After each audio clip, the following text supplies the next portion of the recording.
Bagaimana pendapat Bapak tentang era Orde Baru ini? Kalau era Orde Baru, kalau saya perbandingan itu lebih bagus era reformasi. Nah, mungkin kalau bagi orang masyarakat kayak petani, nelayan, ya mungkin era Orde Baru bagus. Karena apa saja ngomong waktu itu bahasa Jawanya anggi aja, Pak, nggak bisa dikritik. Nah, apa tanggapan Bapak dan apa yang Bapak tindakan untuk masa-masa di Orde Baru ini? Ada Orde Baru, Pak. Makanya kalau waktu itu orang-orang yang mengenal Republik memperjuangkan era Orde Baru. Nah, itulah era Orde Baru. Lahirlah reformasi. Yang dipelopori oleh Bapak Profesor Dr. Insinyur Haji Muhammad Hamzah. Bagaimana pandangan Bapak di masa era Orde Baru ini yang banyak politisi yang menggunakan segala cara untuk menaikkan pangkat? Inilah yang makanya ditentang mulai zaman-zaman dulu. Yang mengenal itu ya yang pertama itu menolak Orde Baru. Lahirlah. Pertanyaannya begini aja, Pak. Kenapa lahirnya reformasi? Karena ada ketidakberesan di Orde Baru. Lahirlah reformasi gitu loh. Itu sudah pasti. Terus apa yang Bapak ingin sampaikan untuk semua masyarakat di seluruh Indonesia di era Orde Baru? Era Orde Baru. Era Orde Baru memang bagus bagi masyarakat kecil, tapi bagi masyarakat intelektual ke atas yang punya pendidikan itu dia bukan tidak bisa mengeluarkan pendapat. Sedangkan undang-undang kita itu pasal 28, Pak, dia itu wajib setiap warga negara itu mengeluarkan pendapat baik lisan maupun tulisan. Nah, contoh di mana era Orde Baru pada waktu itu, Pak, orang-orang vokal di mana pada waktu itu, contohnya mahasiswa, Pak, itu bisa ditindak oleh dosennya kalau dia libat di politik atau bahkan dihilangkan. Ini bahaya sekali. Sekarang Bapak harus menjawab pertanyaan ini. Siapakah yang pendiri Orde Baru? Nah, Orde Baru itu ya kekuatan Orde Baru itu ya Pak Harto, Pak. Bagaimana sih Bapak ini? Orde Baru itu ya Pak Harto, kekuasaannya Pak Harto gitu loh. Oke, ini siaran langsung ini. Oh gitu. Wartawannya harus digali betul ya. Iya. Pertanyaan yang bagus, Pak, yang ini. Oh gini Pak. Jadi apa yang Bapak ingin sampaikan Di era reformasi. di era reformasi yang sekarang yang kita lihat bomnya di mana-mana, teroris di mana-mana, apa yang Bapak tanggap mengenai hal ini? Poin yang pertama, di era reformasi ini marilah kita bersatu memperjuangkan bangsa ini sesuai dengan kemampuan masing-masing. Nah ini harus perlu. Terus itu bagi kita yang sebagai pemimpin jangan marah kalau dikritik. Kritik itu manfaatnya untuk membangun, Pak. Mungkin ada kesalahan-kesalahan baik sedikit maupun banyak bisa dirubah lewat kritik itu. Kalau kritik itu ditekan tidak benar, berarti bukan ada reformasi, lahirlah orde baru lagi gimana? Kan begitu, Pak. Oh, benar sekali, Pak ya. Jadi yang Bapak ingin sampaikan kepada semua masyarakat di gerakan reformasi ini, di masa-masa reformasi, supaya di masa reformasi itu semua orang bisa berbicara gitu loh. Bagus.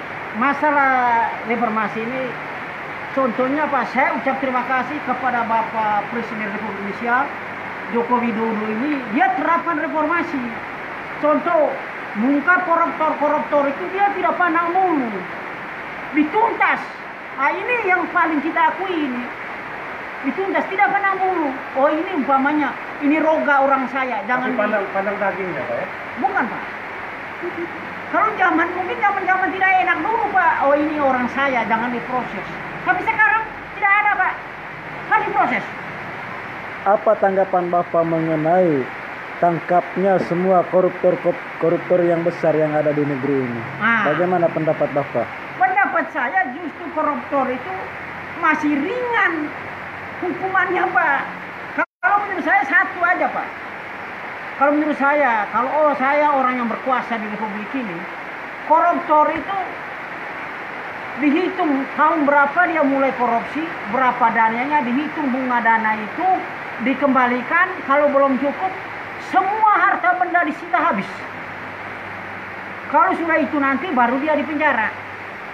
Penjara itu karena dia menyalahgunakan wewenang. Seandainya barangnya sudah disita semua, Nah, dia tinggal di mana dong? kok dia merasakan kesakitannya, apa yang dia rasakan, begitulah dirasakan oleh masyarakat kita. Contoh Roga, kita ini orang-orang miskin. Orang kaya dia masih korupsi, masih belum puas. Bagaimana orang miskin Pak? Begitu loh. Hanya kalau koruptor umpamanya, Anda usah hukum baru ada lagi Agustus dibebaskan, dikurang. Itu tidak boleh kalau menurut saya. Jadi Tapi ya, untuk itu Pak, saya ucap terima kasih kepada Bapak pimpinan di Republik ini, Joko Widodo, karena dia sudah memperas, ya berhasil, yang walaupun belum ini sempurna 100% ya, namanya berjuang itu Pak, tahap demi tahap. Nah, inilah yang kita akui gitu loh. dan apa yang Bapak ingin menyampaikan untuk kedepannya tindak lanjuti kasus-kasus korupsi yang ada di negeri ini yang merugikan sebagian besar masyarakat kecil dan masyarakat yang atas di negeri ini. Sebenarnya korupsi itu sebenarnya kalau menurut saya yang pertama itu dilihat sebelum dinaik atau melantik seorang pejabat itu dilihat kriterianya. Nah, harus ditiadakan KKN, nepotisme. Karena kalau ada nepotisme, contoh, saya angkat Roga. Roga ini orang saya. Kalau Roga salah berbuat, tidak mungkin saya beri tindakan karena orang saya. Ini berbahaya, inilah namanya KKN. Tetapi kalau saya angkat orang yang tidak ada hubungan sama saya, dia salah menjalankan tugas, berhak saya tegur. Baca lisan maupun tertulis. 3 kali berturut-turut saya pecat dia. Nah, itulah tugasnya pimpinan Pak. Seandainya yang Bapak pecat itu keluarganya sendiri, apakah Bapak tidak merasa kasihan kalau dia dipecat? Ya inilah Republik negara ini yang begini, karena ada rasa kasihan, karena anggota keluarga nepotisme masih ada Pak. Itu Sabang sampai Merauke. Tukang cangkul aja bawa orangnya, ya ini memang berbahaya. Kalau bukan anggotanya ndak bawa, makanya dihilangkan. Saya sarankan kepada kita semua, kalau jadi pemimpin, jangan nepotisme lah. Memberikan tugas seseorang itu sesuai dengan kemampuannya, jobnya. Jangan ahli keuangan taruh di hukum. Dia ndak tahu hukum itu. Apa yang Bapak ingin menyampaikan, apa yang Bapak lihat dan apa yang Bapak nilai tugas-tugas dari Ketua KPK yang memberantas semua koruptor yang besar yang merugikan masyarakat di kalangan bawah maupun di kalangan menengah dan kalangan teratas di negeri ini. Apa begini, yang Bapak cermatkan tentang hal ini? Menurut penilaian saya Pak, pribadi saya, perjuangan KPK dari jilid 1 sampai sekarang itu luar biasa. Lebih-lebih KPK yang sekarang. Hanya tidak mau tahu. Memang apapun resikonya. Tidak tebang pilih. Sikat. Wah, ini memang harus untuk mencapai negara makmur atau negara sejahtera itu harus begini. Jangan pilih kasih. Nah, ini yang ditiru oleh masyarakat-masyarakat atau pemimpin-pemimpin yang lain, ikuti gerak-gerak KPK. Saya yakin Pak, kalau setiap instansi gerak kayak KPK begini, jelas tidak ada korupsi itu Pak. Contoh mengangkat pegawai itu, lihat dulu kriterianya bagaimana, akhlak budi pekertinya. Apa yang Bapak ingin sampaikan kepada Bapak pimpinan KPK yang ada di negeri ini yang sedang melaksanakan tugasnya dengan baik? Apa yang Bapak ingin sampaikan untuk kedepannya? Saya pertama-tamanya saya ucap terima kasih dan bangga kepada Ketua KPK dan staf-stafnya, karena di mana KPK menjalankan tugasnya tanpa ada pamrih dan luar biasa. Dan mudah-mudahan untuk generasi penerus yang menggantikan pimpinan KPK sekarang harus mengikuti KPK sekarang. Ini live Om, ini seluruh dunia menayangkan apa yang Om ngomong ini. Betul. Berarti Om hebat. Iya. Nanti sebentar Di sini ada ditayangkan sama Java. seluruh teman Facebooknya Profesor Insinyur. Jadi yang Bapak sampaikan untuk KPK, apakah Bapak memberi support kepada Ketua KPK yang sedang kini berada dalam pemberantasan korupsi-korupsi yang ada di negeri ini? Apa yang Bapak ingin sampaikan sekarang? Itu sudah pasti, Pak.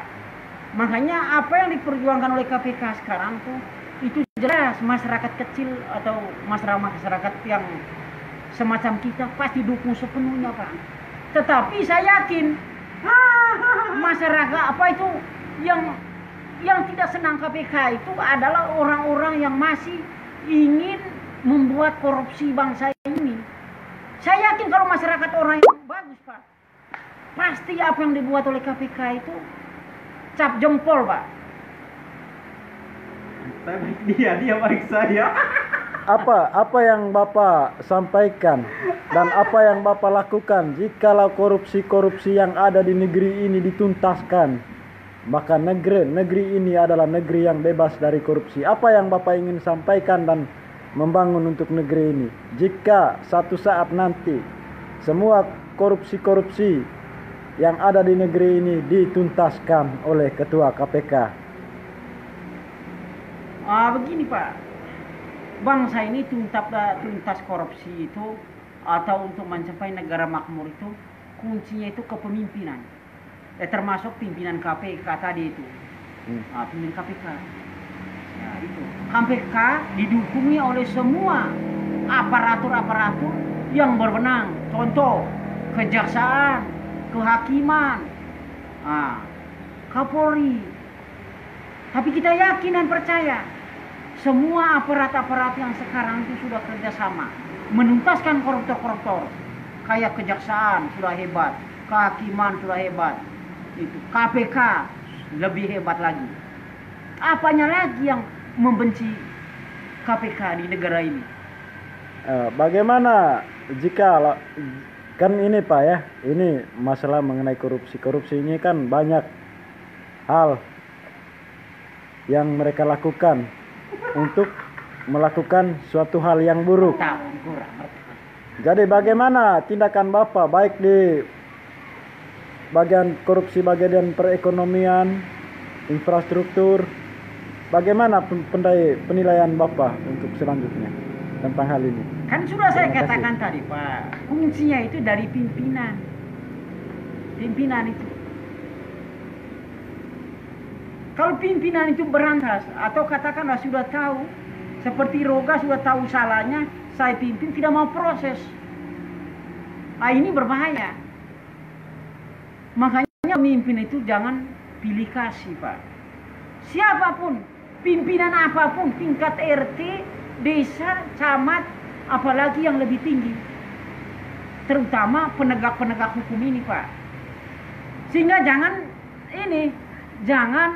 tapi kadang-kadang masyarakat kita sekarang itu, Pak, ya selalu, tapi saya katakan bukan masyarakat yang anti KPK itu, saya yakin dan seyakin-yakinnya semua masyarakat dari Sabang sampai Merauke itu sudah mendukung luar biasa kepada KPK. Ini pertanyaan yang berikutnya, Pak ya. Jangan pilih kasih, Pak ya. Bagaimana pendapat Bapak tentang orang-orang yang anti KPK? Apa yang Bapak ingin sampaikan ke mereka yang anti KPK di negeri ini? Semua masyarakat dari Sabang sampai Merauke yang anti KPK itu hanya mungkin mereka ini masih dalam cara-cara berpikir mereka mungkin belum sampai ke sana, atau mungkin ada kepentingan lain. Tapi saya yakin dan percaya bahwa masyarakat jelata macam-macam Pak di situ tidak mungkin tidak mendukung KPK, Pak. Jurnalis loh ini, masa Ya. ini tidak paham KPK? Jangan begitulah Pak. Ya. Bapak sebagai seorang profesor bagaimana ini? Nah, kan itu saya bilang tadi Pak, kan saya sudah Loh, menggarisbawahi. jangan tunjuk jurnalis dong. Oh ya. Ini kan ini wawancara ini.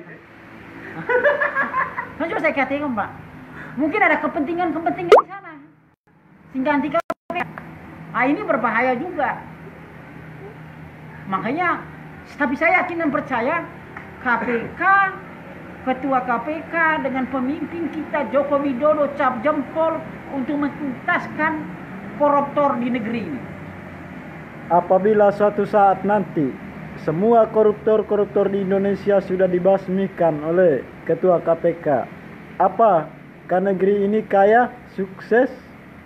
Saya yakin dan jaya. percaya Pak, yang walaupun tidak apa namanya, harus dia berpelan-pelan untuk karena mencapai kesuksesan itu harus sedikit demi berarti sedikit. sama dong sama lagu tinggal kau turun naik. Begitu Pak. Apa yang mau ditanyakan lagi Pak? Saya hanya Oh, ingin masa? bertanya sama Bapak Oh, ya. tentang pengamat-pengamat Pendukung bagaimana penilaian. kondisi perekonomian negara Indonesia sekarang. Kalau menurut saya Pak, terus terang kita jangan munafik. Perekonomian itu memang selalu baik. Baik Pak, baik. Contoh Roga dulu tidak bisa beli motor. Yang walaupun daya beli pada waktu itu ya memang kecil tetapi biar apa tapi tidak bisa beli. Sekarang itu harganya mahal tapi masyarakat penghasilannya lumayan. Bisa. Saya kira bagus Pak. Bagus. Bagaimana narasumber kakinya begini nih modelnya. Aduh. Kan bos. Bagaimana pendapat Bapak tentang pembangunan-pembangunan yang belum merata di negeri ini? Terutama di daerah Flores NTT yang masih miskin dengan tenaga kerja energi bagian listrik. Bagaimana pendapat Bapak tentang di bagian energi pembangunan Begini Pak, infrastrukturnya? saya garis bawahi. Baru saat sekarang dirasakan contohnya transportasi dengan pemerintahan Joko Widodo ini kita harus akui.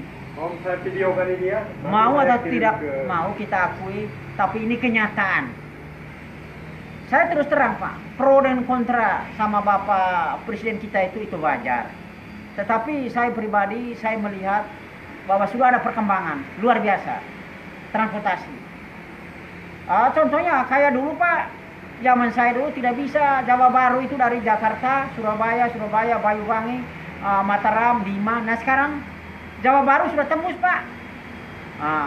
Bahkan sampai rute yang sana, sampai Kupang. Ini luar biasa. Ya ini saya videokan ini, saya mau upload ke kutub, apa itu kutub selatan atau utara itu nggak tahu, terserah saya nanti. Ya Om ya. Oke terima kasih. Bagaimana tentang pembangunan yang masih ada daerah tertinggal di Republik ini? Apa yang Bapak ingin sampaikan dan apa yang Bapak membangun jika satu hari nanti Bapak terpilih? Begini Pak, inilah yang diperjuangkan kita. Contoh dengan pemerintahan Joko Widodo ini dia bersikeras membangun Indonesia Timur. Contoh daerah kita. Makanya saya menghimbau kepada seluruh, terutama kita dari Indonesia Timur, dukunglah pemerintahan Joko Widodo ini sampai 2 periode. Ini harus kita yakin dan percaya bahwa beliau mendukung pembangunan Indonesia Timur, paling tidak biar tidak merata sama di Jawa, paling tidak ada perbedaan di era-era sebelumnya. Jadi apa yang Bapak nilai dengan kinerjanya Bapak Presiden Republik Indonesia sekarang?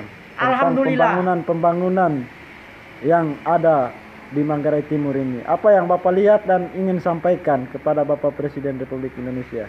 Saya terus terang, apa yang dijalankan oleh Bapak Presiden kita yang tercinta Insinyur Joko Widodo itu sudah menandakan ada pemerataan pembangunan Indonesia Timur. Contohnya tadi transportasi. Ini kita harus akui. Kalau ada Indonesia Timur tidak mengakui Joko Widodo, itu keliru. Memang tapi saya katakan itu biasa, pro kontra biasa.